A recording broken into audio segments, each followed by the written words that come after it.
So quit wasting valuable time and money. Call or text Just Shipped at 352-234-3840. That's 352-234-3840. Just Shipped. Hi, this is JP from Penn Flooring here in Ocala. I would like to invite you to come in and visit our spacious showroom where we have solutions for every style and budget. From wall-to-wall carpet to hardwood floors and tiles, we have an unsurpassed selection of flooring. At Penn Flooring, we've provided quality customer service with a family touch for over 25 years. Visit our website at pennflooring.com or come by our showroom, 1201 Southwest 17th Street, just over the bridge. Penn Flooring, quality customer service with a family touch. Veterans Helping Veterans USA. Call 352-433-2320. We help veterans and their families with limited financial assistance, counseling, employment referrals, and a food and clothing bank. You can help in making a huge difference in the veterans' lives we serve by donating food, clothing, household items, or direct financial assistance. All donations are tax deductible. Veterans Helping Veterans USA. 352-433-2320. Thank you for your attention, and God bless America. It's Monday. Not sure how you did it, but you actually survived an entire 2 days without hearing from Tom. Good job to you. And once again, good luck.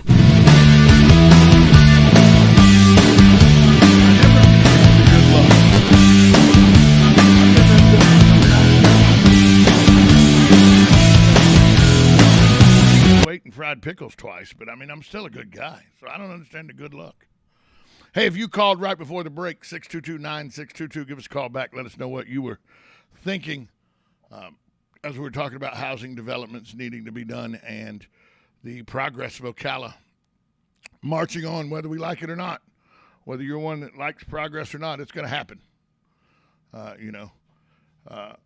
40 years ago, the mall was not where it is now. That was a horse farm. So if you're not one that understands that progress is going to happen, it's going to march on whether you like it or not. Well, that's the truth of the situation. 622-9622 is the number to call if you want to be a part of the show. Good morning. You're on Ocala Talks with Tom Schmitz. Yeah, this is Jim. I delivered mail in Bellevue for 25 years, so I'm familiar with the area. And it's going to be right next to the public library. Yeah, right next to the public library. Yeah, so those of you that are still looking for jobs, apply to the post office because with all this growth, they will be hiring carriers and clerks and mail handlers and you always get paid by the federal government because Joe Biden will just print more money. Yeah. Well, the job is not as easy as it sounds. No, I will warn you about that. I'm sure it's not. Yeah. And you know where all the dogs live, didn't you, Jim? Yeah. Hey, thanks for the call, Jim. That I did. Thanks for the call. Have a good day. That's another one of those civil servant jobs. I'm glad anybody that does those stuff. You're doing yeoman's work. Speaking of yeoman's work, civil service. The candidate list is finalized for the city of Ocala elections. Happen at 12 noon Friday. According to the city clerk's office, 15 men and women are seeking office. That's an average of three per position because there's 5 positions up. The mayoral position, the incumbent Kent Gwynn is seeking another term. Of course, we know he's being challenged by Manal Fakori. District 1, Brent Molliver, qualified. He's the incumbent. He's seeking another term. Attempting to unseat Molliver is Barry Mansfield in District 1. District 3 has another incumbent, Jay Musley. He's looking to remain on city council. He's being challenged by Ty Schlichter and Rusty Juergens, or Russell Rusty Juergens, however you want to say it. District 4, now we got a logjam. That's the seat that's being given up by Matt Wardell as he has resigned his seat and will not be finishing the last 2 years of his term. So this is only a term for 2 years that these people are running for. There are 6 candidates vying for Matt Wardell's position. They are Christian Dreyer, Alexander Everett, Barbara Fitos, Lori Gregory, Curtis Jones, and Kevin Lopez. Now, this is a special election, so remember, they only get 2 years. Whoever wins that district will serve the remaining 2 years of Wardell's term. Then they have to run again to see if they can retain the seat that they won in this special election. In District 5, Greg Steen and James Hilty are vying for the seat that will be vacated by Councilman Justin Graybell, who's not running for re-election. James Hilty, as you will recall, had at one time been a city councilman. Also on the ballot are proposed changes to the city's charter. One change would alter the charter to include both male and female pronouns and gender-neutral language. Another concern is scheduling of special elections or runoff elections. And the third would adjust the start and end terms of the city council members and the mayor. So there are other things that are on the ballot besides just people running for office. Just remember, folks, that these are not high-paying positions. These are not constitutional positions. The charter is different. Our charter, the city charter, is different than the county's. The county, whereas the commissioners make upwards of $70,000+ a year, and the school board members make upwards of $50,000 a year. The mayor's paid $500 a month, folks. 2 years term. They oversee the police department. Yes, they do have a gas allotment, but $500 a month. Council members make far less than that. They make $200 a month. They serve 4 year terms. Unless you're the council president, then wait for it. You make another $50 a month extra. That's right, $250. That's why I always laugh when people are running for office and they say, a career politician, time to get rid of the career politician. No, they're a career lover of the community if they've served. Like, take Kent Gwynn, for instance, as long as he served, okay? Let's just think about just Kent Gwynn for a minute. As long as he served, he was on council. I don't know if he was council president 3 different times because 4 years, so we'll give him 3 different times as council president. And then we'll give him, so that's 3 different, so that's 250 times 3, that's 750 times 12. So that was 9,000. So that's the 3 years he was the council president.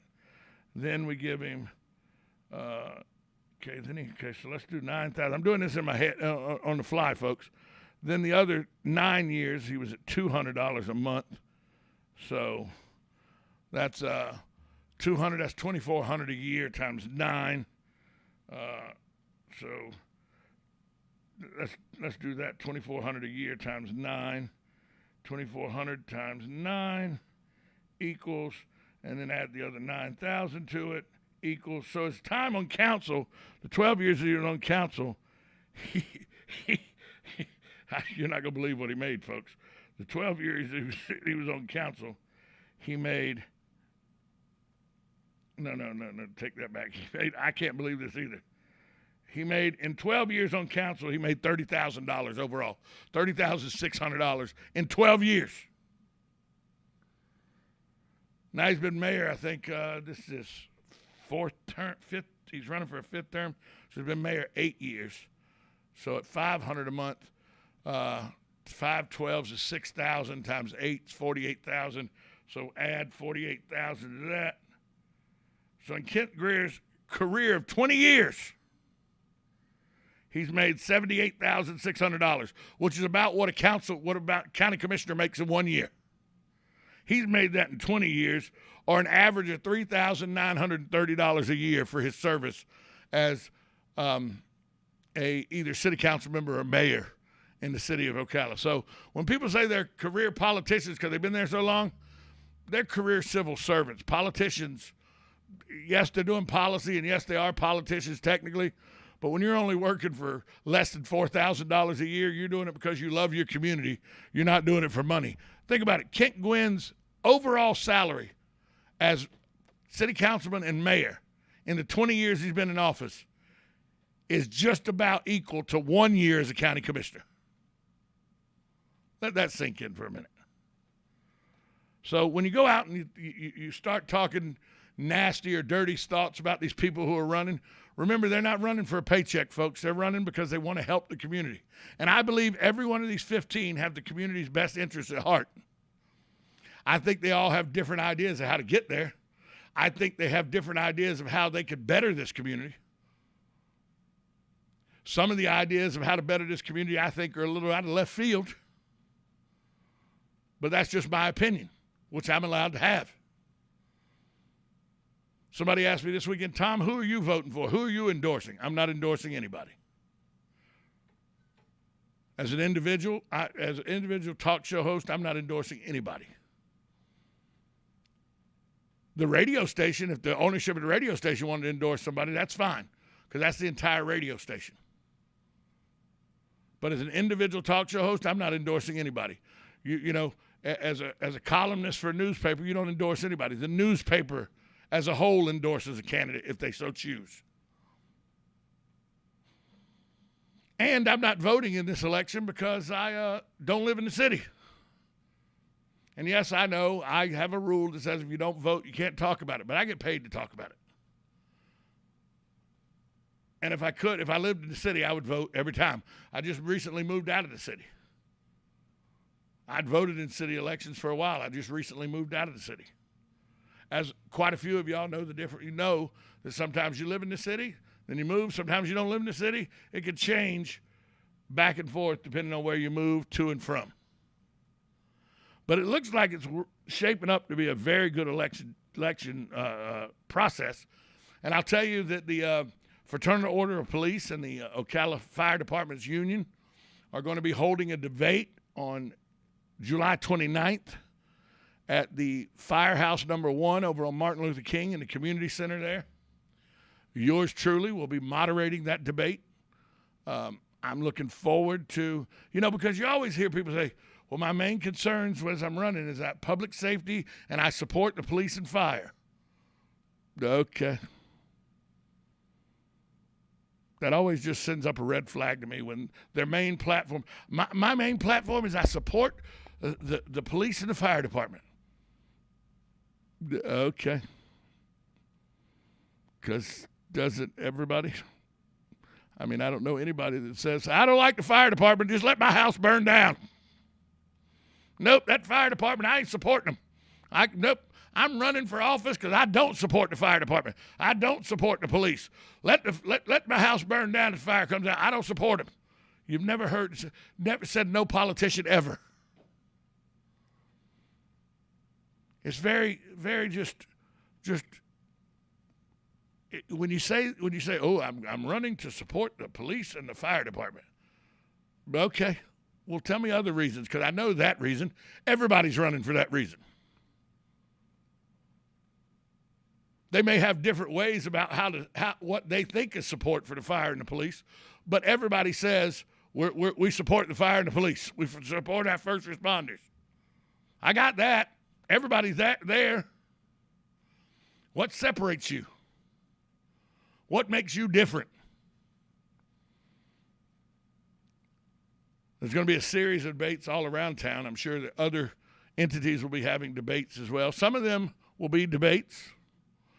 I firmly believe the one I will be moderating will be a debate. Some of them will be just question and answer.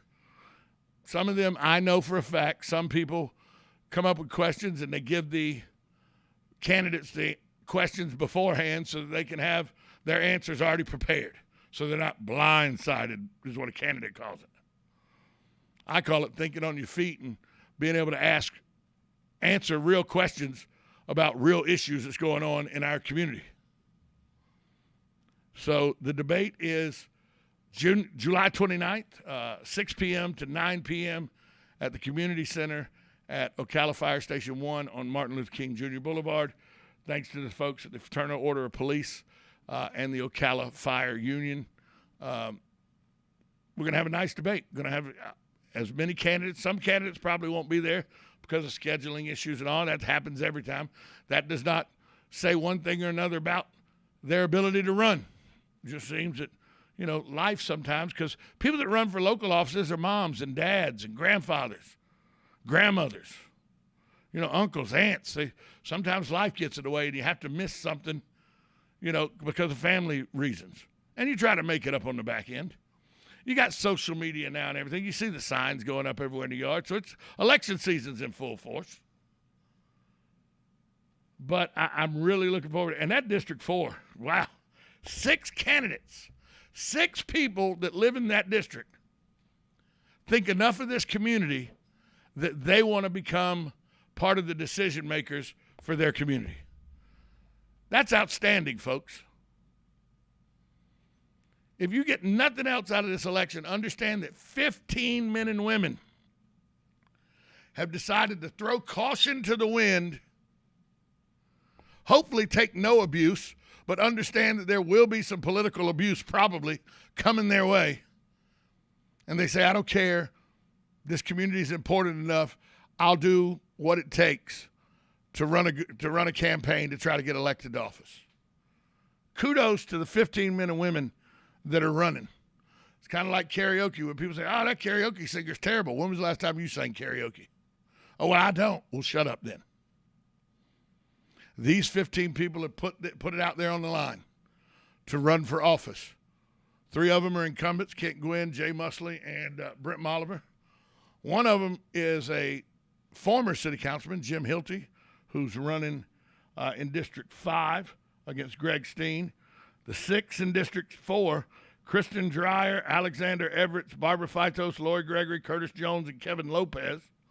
District 3, Jay Musley, Ty Schlichter, Russell Rusty Juergens, Brent Molliver, and Barry Mansfield in District 1. And then, of course, Kent Gwynn and Manal Fakori running for mayor. We'll be right back after this short timeout to wrap up hour number 2 of the show. You're listening to Ocala Talks on 1370 AM, 96.3 FM, WOCA. The Source.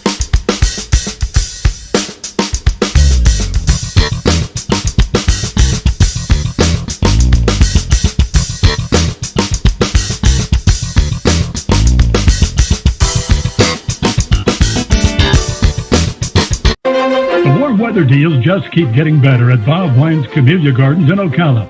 Want to hear some of the examples from this week's ad? Well, there's a fabulous mix-or-match sale on flowering shrubs. Everything from alamandra to New Zealand tea plants. Number 4 size, buy one, get one free. Lots and lots of Bob's favorites. Bottle brush, big number 3 size, just $19.99. And nobody has more crepe myrtles than Bob Wine's. Prices starting as low as $6.99.